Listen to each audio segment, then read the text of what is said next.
لەگەڵ بەڕێز حوسێن جەمبەلی ئەندامی پێشووی پەرلەمانی عێراق کە لە زاخۆ لەگەڵماندا گفتوگوی زیاتر سەبارەت بە بارودۆخی ئێستای عێراق دەکەین. بەڕێز حوسێن جەمبەلی ئەم کاتتان باش، پێتان وایە ئەم بارودۆخی ئێستای عێراق تێی کەوتووە؟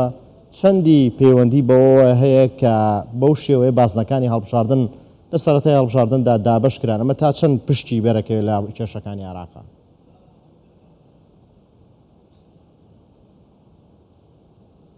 سڵاو و ڕێز. ئەس ئەندۆمە پەرلەمانی کوردستانی بیمنەیە عێراقێ. بەڵێ داوای لێبوورنەکە پێشوو بەێ و بەنسبەی بارودۆخی بەغدا مەطالیبێت مقتەدا سادر و خوپەیشاندەران ئەوانە هەلوەشاندنە پەرلەمانی و هەلبژاردنت پێش وەخت و گەندەلی نەمینێتن.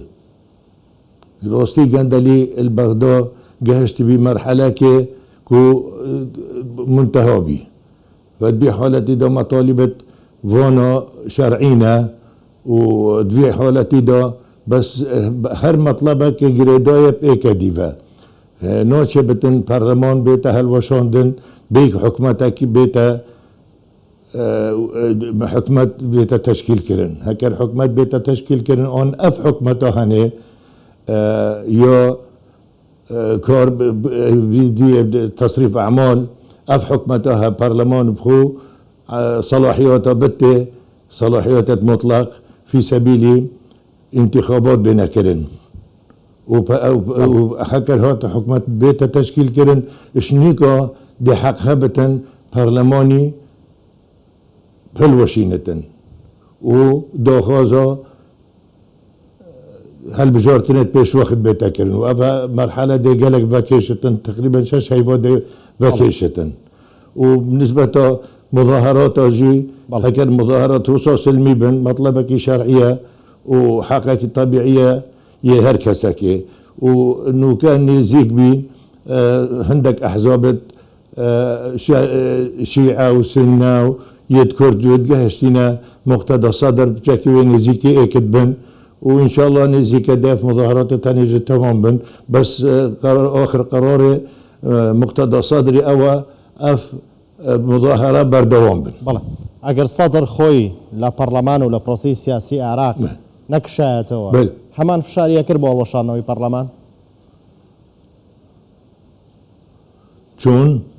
ئەگەر سەدر خۆی لە پەرلەمان بووە ئیشێ کرد بۆ ئەوەی پەرلەمان هەڵبۆشێتەوە؟ هەکە بخۆ بەخۆ لە پەرلەمان بۆیە کی مقتەدا سەدر یان کورسیە توی مقتەدا سەدر و کورسیەکانی لە پەرلەمان بوونایە مقتەدا سەدر داوای هەڵوەشاندنەوەی پەرلەمانیە کرد؟ بەێ ئەو وەختە ئەو ئایدیویە ئەو توی وەختیدا هەکەر تەلەب کردی باە دا چێ بتن توی وەختیدا بەس بجا خۆ سەحەب کرد وەختە خۆ سەحەب کرد ئێدی حەق نەما. بەڵێ بڕیارەکانی دادگای فیدراڵی کە دروستی کردن لە ماوانەی ئەخیرا و سەبارەت بە پرسی پێکێنانی حکوومەتی عێراق و سەیەکی پەخەر تا چەند هۆکارن لەم بارودۆخە سیاسی عێراق؟ بالنسبة مجلس القضاء بخو مجلس القضاء